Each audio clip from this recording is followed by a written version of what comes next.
Platícame, ¿cómo fueron tus padres? Mis padres, yo creo que fueron los mejores padres del mundo. Eran personas modestas, con cierta inteligencia. Mi madre era una mujer, era maestra, creo que toda su vida fue maestra, una mujer con ideales, con convicciones muy profundas, que puso mucho amor en la formación de sus hijos, que nos ayudó a pensar y a tener aspiraciones, a hacer algo en el mundo. Mi padre, que cuando yo me di cuenta que existía como ser humano, pues miré en él a un hombre muy recto. Era el juez de mi pueblo, un hombre modesto, sin ser abogado ni tener títulos. Era el juez del pueblo y era un campesino, un dueño de finca, una finca pequeña, que siempre puso mucho énfasis en la necesidad de ser honesto, de ser recto, de tener aspiraciones. En fin, desde niño tuve en mi propio hogar la mejor escuela del mundo. El ejemplo que me dieron mis padres. Además, siempre me encargaron, me insistieron, uno tiene que ser modesto, no puede ser altanero, no puede ser orgulloso, tiene que ser bueno con los demás, tiene que darse a querer, tiene que ser generoso. Y me enseñaron sobre todo a amar mucho a mi país, a Cuba, y a amar a la humanidad, a sentir un afán grande y permanente de ser generoso, de ser bueno con todo el mundo, sin caer en la simpleza de ser ingenuo o de dejarse llevar por este o por el otro, sino de tener apego, compromiso con eso que llamamos los valores morales. Esos fueron mis padres. ¿Y por qué decidió ser profesor? Decidí ser maestro desde niño. Me gustó mucho eso Yo iba a la escuela donde mi madre era maestra y directora de la escuela del pueblo de Yara, donde nosotros nos criamos, en la antigua provincia de Oriente, en Cuba. Desde niño pues acompañé a mi padre a una pequeña finca que él tenía. Me llevaba a caballo todas las mañanas y en otros días iba con mi madre a la escuela. Cuando yo todavía era un niño que tenía que ir del brazo de ella, de la mano de ella, pues me gustó mucho el escenario de la escuela. Ver a los niños y a los jóvenes aprendiendo allí, me pareció que era una tarea muy bonita para una persona, eso de ayudar a los demás a aprender, a enterarse de las cosas del mundo, de la historia, de todo eso que es parte de lo que llamamos la cultura.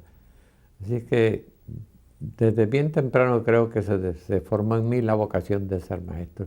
En realidad, quizás las horas más felices de toda mi vida son aquellas que dediqué a la enseñanza, en distintos niveles en el campo, en escuelas rurales, después en una escuela primaria superior y después formando maestros durante muchos años. Son años felices de mi vida trabajando, formando maestros. Era parte del profesorado de la Escuela Normal de Manzanillo, en la que todos los años graduábamos más de 100 maestros que salían pues a llevar la ciencia y las letras y todas las cosas de la cultura al campo y a las ciudades. Así es que en la profesión de maestro me sentí realizado y toda la vida habría sido maestro si los acontecimientos de Cuba no me hubiesen volcado en otra dirección, si no se hubiese producido el 10 de marzo del año 1952 un hecho muy perjudicial a la historia de la nación cubana, un golpe de Estado a 82 días de unas elecciones generales, pues yo habría sido maestro toda mi vida, porque en realidad pues creo que nací para eso, para la enseñanza, no para la violencia, no para las armas, y por supuesto nunca me hubiera gustado ir a la prisión, que es el oficio que menos me gusta. Y sin embargo tuve que afrontarlo porque cuando me vi ya como hombre de gobierno, cuando la revolución triunfó y yo había emergido como uno de los principales líderes de aquel proceso, cuando vi que la revolución se desviaba hacia una dirección que iba a ser funesta para la nación y que además implicaba el traicionar los ideales de esa propia revolución, entonces dije no, y eso me costó pues ir a la cárcel y pasar muchos años y sufrir mucho, pero no me arrepiento de haber mantenido la línea de conducta que he mantenido de lealtad a mis convicciones, a mis principios y a la mejor causa de mi país. ¿Cuándo decidió meterse más a la política? Bueno, en realidad casi todo el mundo, en todos los países tiene algo de político, porque uno tiene que preocuparse por las cosas colectivas, por las cosas del propio pueblo, de la ciudad, de la provincia, de la nación y del conjunto de eso que llamamos la humanidad. Así que creo que casi todo ser humano, por naturaleza, tiene preocupaciones políticas. Si uno nada más que se preocupa por lo suyo, por su persona, por su familia, pues uno deja de cumplir deberes muy elementales en la persona humana. Así que desde joven a mí me interesó, entre otras cosas, la historia de mi país, la historia de América. Desde niño aprendí a enterarme de quién era José Martí, quién era Juárez, quién era Bolívar, quién era San Martín, y también enterarme de otras muchas figuras de dimensión internacional o mundial. Entonces, con mi madre aprendí todas estas cosas. Yo recuerdo desde mi más temprana niñez que nuestra madre, porque somos 6 hermanos, ya de esto solamente quedamos mi hermana Argelia y yo, los otros se han ido, pero siguen siendo mis hermanos y lo serán siempre. Pues nuestra madre nos leía todas las noches algunas, durante 15 minutos, quizás una hora, algunos días, según sus posibilidades, nos leía obras famosas para irnos adentrando en el mundo de los conocimientos, de la cultura. Y creo que ahí pues aprendí unas cuantas cosas. Entre otras cosas aprendí un buen poco de la historia del mundo y de la historia de las religiones también. Y creo que aprendí mucho de los fundadores de la nación cubana y de los líderes del mundo. Y bueno, pues eso fue una inclinación hacia la política y una inclinación hacia mi compromiso con los valores, porque el mundo está hecho de cosas físicas, el mundo está hecho de otras cosas que no son físicas, pero que cuentan. Cuando se habla de la honestidad, cuando se habla del patriotismo, cuando se habla del amor al prójimo, cuando se habla de defender la verdad a toda costa, pues uno está aprendiendo y está asumiendo un compromiso con todas esas cosas. Se recuerda bastante, me imagino, del gobierno Batista. Sí, pero quería añadir algo. Nuestra madre no solamente nos leía obras todas las noches a la luz de una lamparita muy modesta que había en la casa, no lámpara eléctrica, sino una lámpara de querosén. Y después que nos leía durante media hora, quizás algunos días una hora, cuando mis hermanitos menores se iban durmiendo, pues ella hacía una pausa y los llevaba a acostar. Yo era el tercero en la escalerita de hermanos. Primero nació mi hermana Eva, después Argelia, después vine yo, después mi hermano Rogelio, luego Hugo y después Tinita. Bueno, después que nos leía un buen rato, nos cantaba.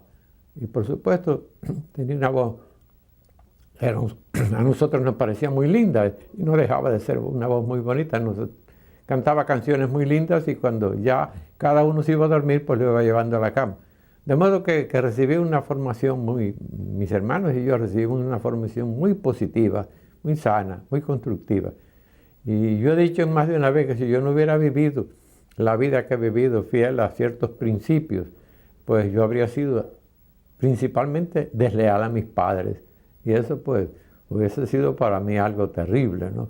El no haber seguido lo que mis padres desde niño me orientaron. Decía, se hace una pregunta. Sí, ¿se recuerda las injusticias y cosas Sí, desde niño aprendí a eso, a amar la justicia y a rebelarme ante la injusticia.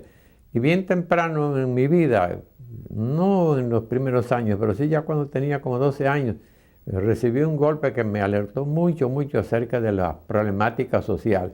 Y es que la finquita que nosotros teníamos, que no era muy grande, pero que tampoco era pequeñita y que nos servía para resolver nuestros problemas de alimentación y tener algún ganadito y siembras, etcétera, pues nos la quitaron porque no pudimos pagar una hipoteca que teníamos, una hipoteca que se había hecho mi padre en tiempos de siembra de cañas para tratar de levantar un poco más el capital, pues había hipotecado la finca y resulta que vino la depresión de los años 30, que fue una época terrible en Cuba y en el mundo entero. No se pudieron pagar los intereses y entonces hubo que ir vendiendo las vaquitas que había una a una para pagar los intereses y finalmente nos quitaron la finca porque no pudimos seguir pagando la hipoteca. Y aquello fue para mí un golpe tremendo que me hizo comprender que había muchas cosas en el mundo ante las que había que enfrentarse, ¿no? El hecho ese de que no hubiese recursos por una situación general en el país o en el mundo, y entonces nos quitaron la finquita a la que nosotros íbamos los fines de semana y que nos parecía que era parte de nuestra familia. Aquello fue un golpe tremendo que probablemente me ayudó mucho, tendría 12 o 13 años, me ayudó mucho a adentrarme en la problemática social, es decir, hay muchas cosas en nuestra sociedad que hay que resolver, hay que buscar la manera de que la democracia no sea solo democracia y elecciones libres y toda serie de cosas, y que la potestad de elegir a los gobernantes, sino de resolver ciertas cosas que no andan bien en el mundo y de inclinarme acerca de la gente pobre, la gente de menos recursos, sin que ello significase ir contra nadie, sino ir contra las injusticias, ir en favor de la libertad, en favor de los derechos de mi pueblo, de los derechos de todos los pueblos y todas las mujeres del mundo. ¿Se recuerda la vez de las elecciones? Sí, bueno, hubo una situación coyuntural en mi país que de ahí vienen todas nuestras desgracias en este medio siglo último. Y es que en vísperas de unas elecciones, eso fue el 10 de marzo del año 52, cuando faltaban 82 días para unas elecciones generales en las que habría que renovarse el gobierno, designar un nuevo presidente, nuevos gobernadores, pues resultó que el general Batista, que ya había sido presidente y que aspiraba a volver otra vez, pues no teniendo votos, asaltó los cuarteles y usando a varios amigos suyos, viejos socios suyos del ejército, pues se proclamó jefe del Estado por la fuerza. Y, con esa realidad amanecimos el 10 de marzo de 1952. Yo estaba en mi escuela dando clases cuando el director vino y me dijo al oído, oye, Batista entró anoche en el cuartel principal de La Habana y se hizo jefe del Estado, se proclamó jefe del Estado, no hay elecciones, ya él mismo hizo la elección por su cuenta, por la fuerza. Aquello me pareció un reto a la ciudadanía, un insulto. Y desde ese momento dije, bueno, hay que luchar contra esto. Y eso me fue separando de la escuela y finalmente me llevó hasta la Sierra Maestra y a convertirme en militar revolucionario. Nunca me gustaron mucho los cuarteles. Así que lamentablemente pues mi vida se torció. De un educador, de un maestro, me convertí en un luchador revolucionario y me convertí en una figura del gobierno en aquellos primeros tiempos. Y cuando estando ya en el poder, vi que Fidel se apartaba del proyecto de la revolución, del compromiso que teníamos con el pueblo. Dije, no, yo no traiciono al proceso, ni traiciono a mi país, no traiciono a la gente que ha confiado en nosotros como representantes de las aspiraciones del pueblo. Y entonces cuestioné el rumbo totalitario de la revolución y eso por poco me llevó al paredón y me llevó pues a tener que pasar 20 años de mi vida en las prisiones. Pero no me arrepiento de haber procedido así. Nunca me arrepiento de haber sido fiel a mis convicciones, a mis principios. ¿Se recuerda ese día donde fue a la escuela? ¿Qué le dijo a los estudiantes? Sí, la mañana esa del 10 de marzo de 1952, en presencia de aquel acontecimiento tan nefasto, tan contrario en el país, de que un hombre se nos imponga como gobernante, faltando 3 meses para las elecciones, diga, no hay elecciones, yo soy aquí el jefe del Estado, yo soy el hombre fuerte de la nación. Yo le dije a mis estudiantes, esto es un insulto a la ciudadanía, esto es un reto a todo el pueblo de Cuba, tenemos que responder a esto diciendo no. Así es que organicé en la ciudad de Manzanillo, donde yo me desenvolvía como maestro de 2 escuelas, por la mañana en una y por la tarde en esa escuela normal, formando maestros precisamente, pues allí en el propio pueblo, con estudiantes y con gente amiga y trabajadores, salí a la calle a protestar contra. Yo sabía que con esa protesta no cambiábamos el rumbo del curso de los acontecimientos, pero salí por lo menos a cumplir con mi deber, a decirle no a la fuerza, a decirle no a aquel atropello a la ciudadanía, a decirle no a aquella cosa que me parecía que era completamente funesta para la nación cubana, como ha sido, porque desde ese 10 de marzo de 1952 arrancan muchas de las desventuras que en este medio siglo ha tenido que vivir y que pagar la nación cubana. ¿Y no tuvo miedo salir a ese tiempo a protestar? Bueno, cuando uno tiene convicciones, cuando uno tiene principios, tiene ideales, En fin, cuando hay eso que impulsa al ser humano, que se llama la noción del deber, no hay espacio para el miedo en el corazón de una persona, ¿no? Yo no creo ser valiente. Después fui guerrillero y fui un comandante de guerrillas y he tenido que afrontar muchas situaciones adversas y en las prisiones, cuando me apalearon, cuando me torturaron, tuve que hacer el papel de valiente porque sencillamente uno no puede ablandarse frente a la imposición, frente a la fuerza, frente a la arbitrariedad y frente al crimen. Es una cuestión que le viene al ser humano por principio, pero eso arranca desde las convicciones más tempranas que alimentan el espíritu de la persona. ¿Cómo se fue envolviendo en la guerra? Nunca me gustó la violencia, lo confieso. Yo creo que la violencia es el último recurso al que hay que apelar. Y hubiera preferido nunca tener que usar la violencia. Pero los próceres de nuestra república, todos los grandes hombres de nuestras naciones, desde México hasta la Argentina y en el mundo hay mucha gente a lo largo de la historia de la humanidad que nos ha enseñado de que cuando no queda otro recurso que la violencia para hacer valer los derechos de la persona y los derechos de los pueblos, hay que apelar a la violencia. Pero debe ser el recurso de los desesperados ya. Yo me fui involucrando en esos hechos de guerra por la necesidad de que después de haberse producido el golpe de Estado de Batista en el año 1952, se hicieron todos los esfuerzos por los políticos y por las clases que lideraban la nación cubana para tratar de revertir aquel estado de fuerza creado por el golpe de Batista en una situación de regreso al Estado de Derecho, de regreso a la democracia.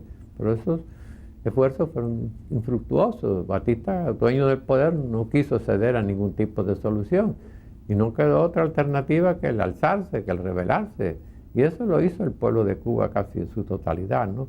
No todo el mundo formó parte del ejército rebelde de la Sierra Maestra, pero sí mucha gente en diferentes grupos revolucionarios participaron en acciones que en algunos casos fueron verdaderamente heroicas, como por ejemplo fue el asalto al Palacio Presidencial el 13 de marzo de 1957.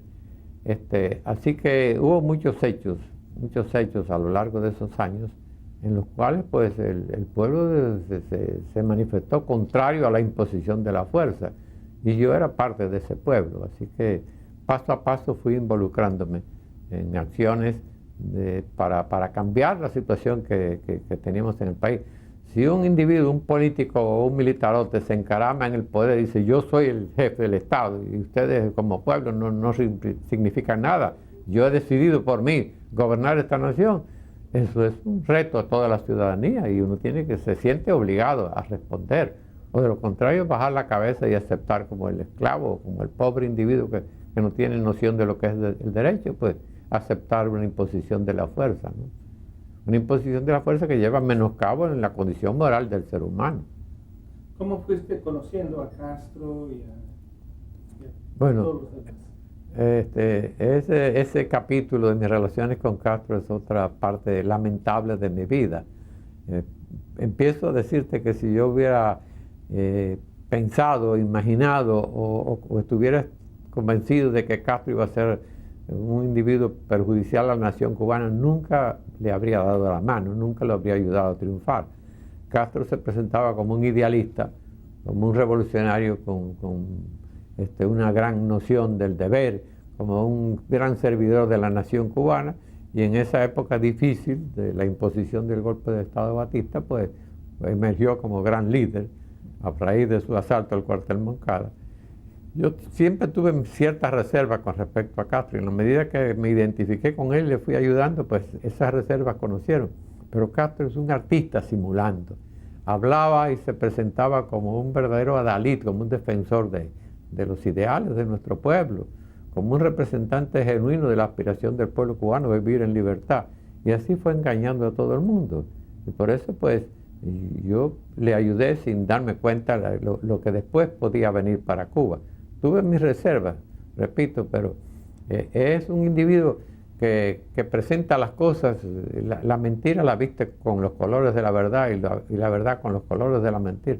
Un artista, diríamos, en la deformación de las cosas, un verdadero genio para la maldad. Yo algunas veces pues se habla de Maquiavelo y se dice muchas cosas de Maquiavelo, pero como el pícaro de la política, pero Castro es más pícaro que todos los pícaros que yo creo que ha tenido el campo político a lo largo de los siglos que lleva la civilización.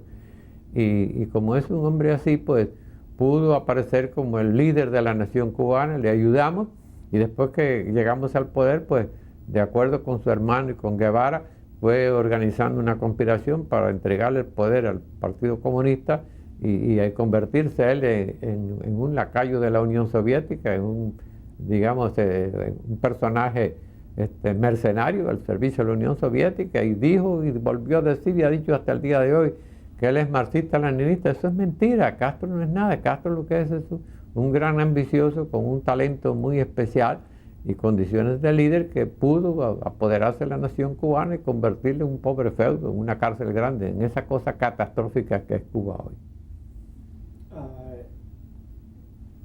Cuando se fue a Costa Rica. Bueno, mi error en no comprender la verdadera personalidad de Castro, por poco me cuesta la vida, porque estuve a un paso del fusilamiento, un juicio que duró varios días y del cual salí con vida, gracias a que pude enfrentarlo con decisión y pude demostrar, hablando en rebeldía, porque me permitieron nada más que hablara como 10 minutos y yo tuve 3 horas y pico hablando, así en rebeldía frente al tribunal, y demostré que ni era un traidor, me acusaban de traición y de sedición, y ni era un traidor, ni era un sedicioso, ni nada de eso, y entonces pues no se atrevieron a fusilarme, me condenaron a 20 años pensando, todo eso es obra de Fidel Castro, él fue el que nombró los jueces, él fue el que nos buscó los testigos, él fue el que dictó la sentencia desde allá atrás, no estaba escondido detrás del tribunal, detrás de los telones, y no me condenó me condenó a 20 años de prisión porque